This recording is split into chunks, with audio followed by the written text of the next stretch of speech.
નમસ્કાર, વિવાદમાં સંવાદનું મહા પ્લેટફોર્મ એટલે બિગ ડિબેટ. સ્વાગત છે આપનું બિગ ડિબેટમાં. હું છું આપની સાથે સંધ્યા. આજે ગાંધીનગરમાં ગરમીનો પારો 41 ડિગ્રીએ પહોંચ્યો. આકરી ગરમી વચ્ચે રાજનીતિનો પારો પણ ઊંચે ચડતો જોવા મળ્યો. વિધાનસભા ગૃહ અને ગૃહની બહાર કોંગ્રેસ આજે આકરા પાણીએ હતી.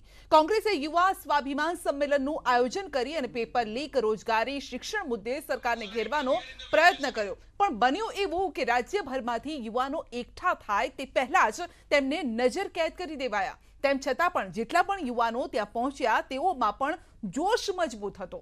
વિધાનસભાનો ઘેરાવ કરવા નીકળેલા યુવાનોની પોલીસે અટકાયત કરી તો વિધાનસભા ગૃહથી જીતુ વાઘાણીએ કોંગ્રેસના સવાલોના સાણસામાં લેતા પૂછ્યું કે જો પેપર લીક મામલે કોંગ્રેસ પાસે પુરાવા હોય તો રજૂ કરે. ટૂંકમાં સરકાર નમતું જોખવા તૈયાર નથી અને કોંગ્રેસ કહે છે કે હમ લડેંગે ઝુકેંગે નહીં. ત્યારે આ જ મુદ્દે આજે બિગ ડિબેટમાં ચર્ચા કરીશું.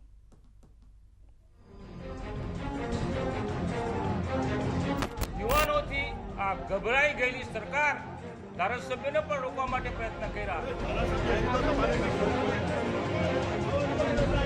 ખાલી પેપર નથી ફૂટતા, પણ ગુજરાતનો જે આશાસ્પદ યુવાન છે એનું ભવિષ્ય ફૂટ્યા બરાબર છે. પોતે ફૂટેલા લાગતા હોય એને બધાનું ખોટું લાગે.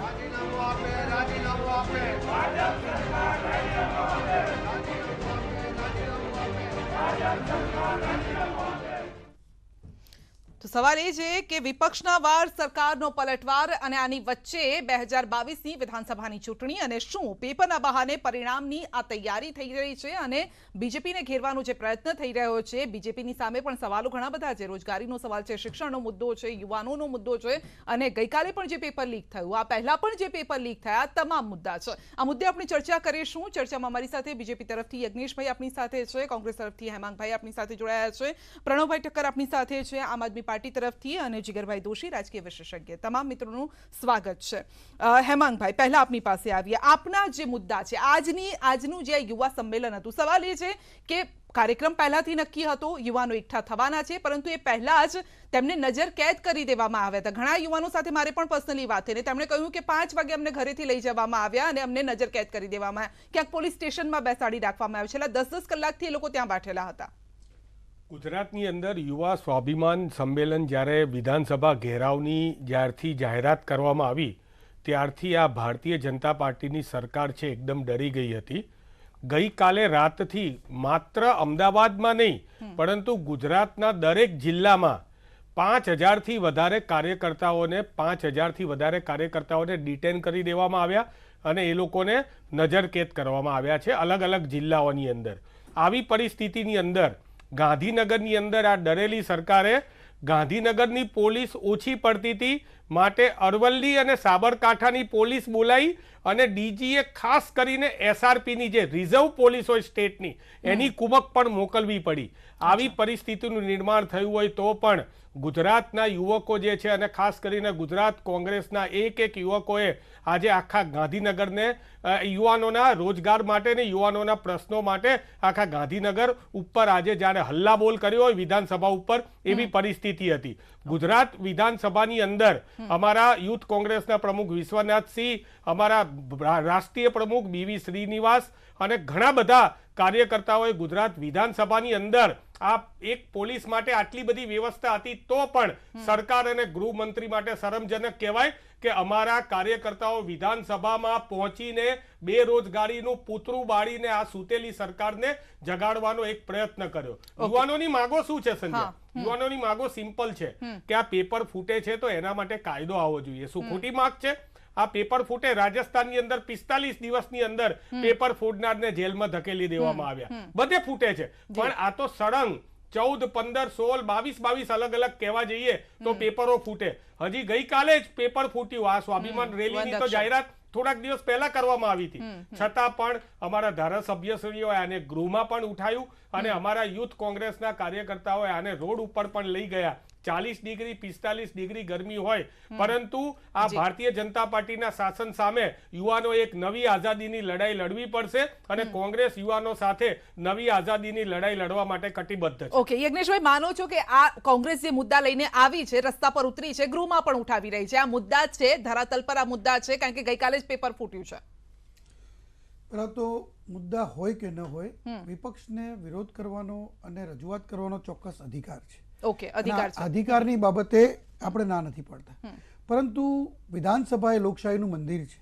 તમે વિધાનસભાની બહાર જે પ્રમાણે દ્રશ્યો તમે જોઈ રહ્યા છો, આ પ્રમાણે તમે દ્રશ્યો એ પ્રમાણે કંઈ ઘેરાવો કરવાનો કે કોઈના પૂતળા બાળવાના કે આ પદ્ધતિ આ લોકશાહી પદ્ધતિ છે. પણ અટકાય તો તમે ઘરેથી કરી દીધી હતી ને. કેટલાય યુવાનો છે એમને પહેલે ઘરેથી જ નજર કેદ કરી દીધા તમે, તો ત્યાં પહોંચવા જ નથી દીધા. મારી વાત પૂર્ણ થવા દો કે આજે જે પ્રમાણે તમે એને આક્રમક રીતે અને બિન લોકશાહી પદ્ધતિથી જે કાર્ય કરવા જઈ રહ્યા છો, એ કાર્યને કોણ ન રોકે એ મને બતાવો. કયા શાસનમાં ન રોકાય?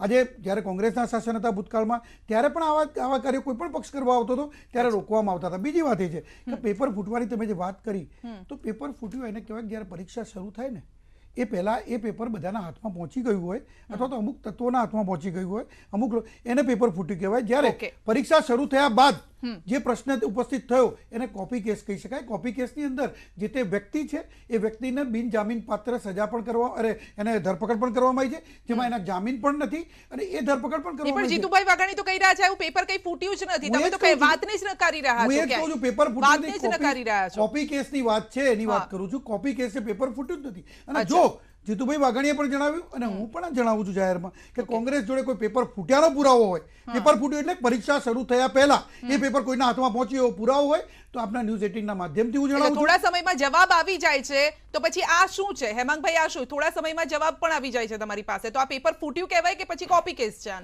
આની પહેલાની જેટલી પણ પેપર ફોડ કાંડ હતું ત્યારે આ ભારતીય જનતા પાર્ટીનો મોનોટોનસ જવાબ છે. ચમરબંધી સામે પગલાં લેવામાં આવશે, કાર્યવાહી કરવામાં આવશે, તપાસ કરવામાં આવશે, પેપર ફૂટ્યું નથી. આજે જે ભારતીય જનતા પક્ષના પ્રવક્તા કહી રહ્યા છે એ ગુજરાતના 40 લાખ બેકાર યુવાનો માટે નવું નથી. આ વસ્તુ પહેલેથી આ લોકો કહે છે. ધીમે ધીમે પુરાવા અમારે આપવાના. અરે ભાઈ, જાહેર થઈ ગયું છે કે કાપલીની અંદર આખા માર્ક્સ લખ્યા છે. ABCD લખ્યું. ABCD ક્યાંથી આવ્યું? પેપર બહાર આવ્યું હોય તો જ આવ્યું હોય ને. અને એ કાપલીને બાળી નાખવામાં આવી એટલે અત્યારે એમને ખબર છે કે આ કાપલીને તો બાળી નાખવામાં આવી છે. પુરાવા ક્યાંથી આવે? એટલે અત્યારે આટલા જોરશોરથી ગાજી રહ્યા છે. અરે યુવાનોના હિત માટે તમે જુઓ, યુવાનો અત્યારે ગુજરાતનો બચારો જ્યારે પરીક્ષાની તૈયારી કરે છે એ લોકોના ઉંમરો વીતી જાય છે.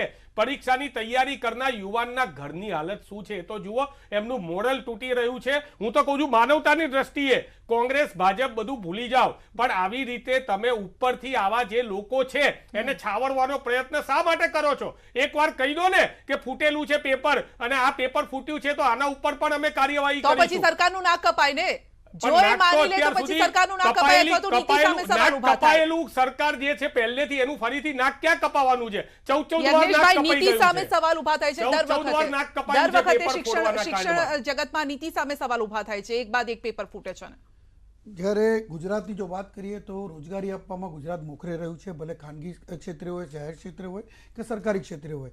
આજની તારીખમાં ગુજરાતની અંદર ટકાવારી પ્રમાણે જોવા જઈએ તો ગુજરાત મોખરે રહ્યું છે રોજગારીમાં. અને જો કોંગ્રેસ આક્ષેપ લગાવે, કારણ કે કોંગ્રેસને અત્યારે હાલ જે હતાશામાં જે પ્રમાણે એ લોકો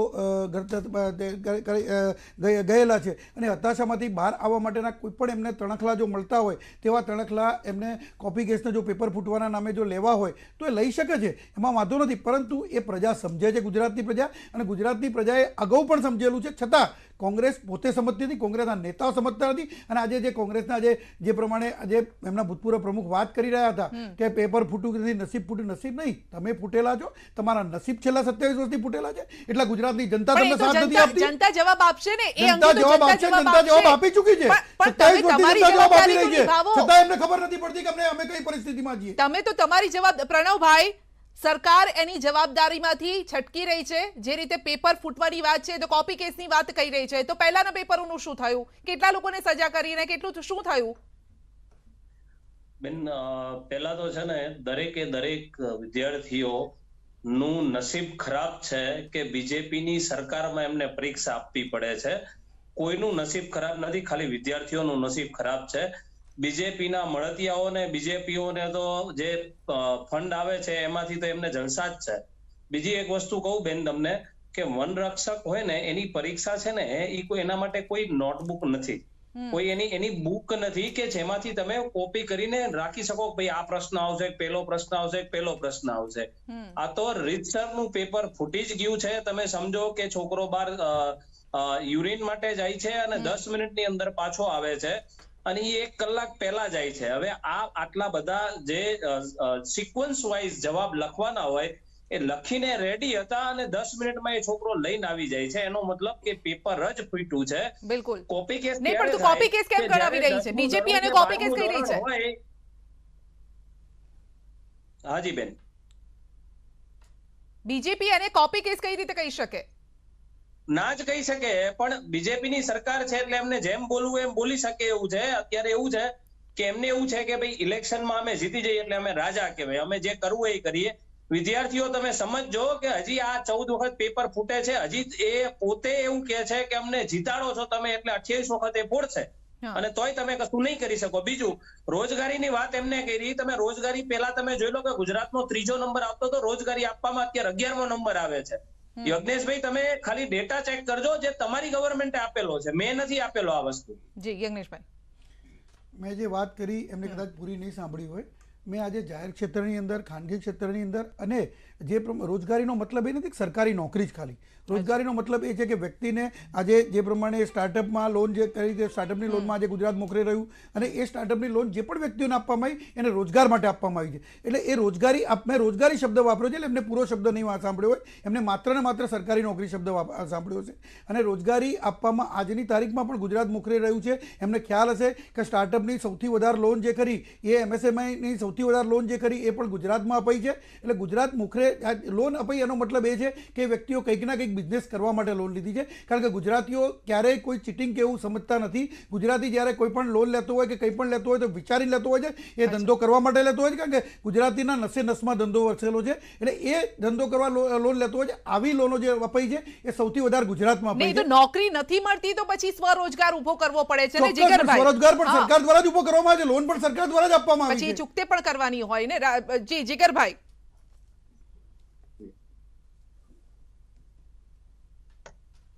જી બેન.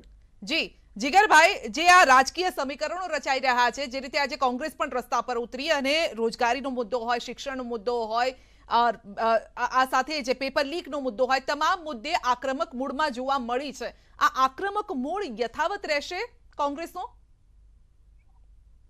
જી, સૌપ્રથમ ન્યૂઝ 18ની ડિબેટમાં બોલાવવા બદલ આપ સૌનો ખૂબ ખૂબ આભાર. હવે જ્યાં સુધી વાત છે આક્રમક મૂડની, તો હું છેલ્લી ઘણી બધી આજે પેપર લીક કાંડની જે પણ ડિબેટ થઈ છે આપણા ન્યૂઝ 18ના માધ્યમથી, એ વખતે હંમેશા અમે કહેતા હોઈએ છીએ કે કોંગ્રેસ અથવા બીજું કોઈ પણ વિપક્ષ એટલું સશક્ત નથી હોતું. આ પહેલી વખત કદાચ એવું જોવામાં આવ્યું છે કે કોંગ્રેસ થોડી સશક્તિથી રોડ ઉપર ઉતરી છે અને પોતાના વિરોધ પક્ષને એને નોંધાવ્યો છે વિદ્યાર્થીઓના ભલા અથવા ફાયદા માટે. પણ અહીંયા બે વસ્તુ બહુ ધ્યાનમાં લેવા જેવી બાબત છે. પહેલી વાત કે જે તમે કહ્યું ને કે સશક્ત જે દેખાય છે એ હજી સતત ઇલેક્શન સુધી અથવા એ પછી રહેશે કે કેમ, એ ઉપર બહુ મોટા સવાલ છે. અત્યારે એટલું ચોક્કસ કહી શકાય કે એમની પાસે એક એવો મુદ્દો ચોક્કસ આવી ગયો છે કે જ્યાં 40-50 લાખ વિદ્યાર્થીઓ અને એમનું જે ભવિષ્ય છે અથવા જે પરીક્ષાનો મુદ્દો છે એ બહુ જબરદસ્ત છે. એટલે આમાં સરકારે સાવચેત રહીને કામ કરવાની જરૂર છે અને લાઇટલી લેવાની બિલકુલ જરૂર નથી. એ બહુ અગત્યની વાત છે. કોંગ્રેસ અથવા આમ આદમી પાર્ટી બેમાંથી કોઈ પણ જો ધારશે અથવા રોડ ઉપર ઉતરીને સત્તાના પ્રદર્શન કરશે તો લોકો માટે, ભવિષ્ય અને છોકરાઓના ભવિષ્ય માટે તો સારું થશે, પણ સાથે સાથે ગવર્મેન્ટને પણ એ ધ્યાન રાખવાની જરૂર પડશે કે આનો દૂરગામી જે અસરો છે એ કેટલી થઈ શકે છે. એટલે આમાં હવે આંકડો બહુ અગત્યનો થઈ ગયો છે કે આ આક્રોશની અસર કેટલી થશે? શું સરકાર જે તેમની નીતિ છે એમાં કોઈ ફેરફાર લાવશે? સરકાર સુધારા લાવશે કે નહીં? યુવાનોની પછી બેરોજગારીનો મુદ્દો હોય કે પછી પેપર લીકનો મુદ્દો હોય, કારણ કે જેટલી વખત પેપર લીક થયા છે એટલી વખત સરકારે એમ જ કહ્યું છે કે હા અમે પગલાં ભરીશું અને એવા કડક પગલાં ભરવામાં આવશે કે આગળના સમયમાં આવું ન થાય. હજુ એ કહે છે તપાસ ચાલે છે, એવામાં જ બીજા પેપર ફૂટી જાય છે. સવાલ અહીંયા એ છે, નીતિનો એ સવાલ છે, કેમ એટલી સ્ટ્રોંગ આપણે નીતિ નથી બનાવી શકતા? એક બ્રેક બાદ વાત કરીએ.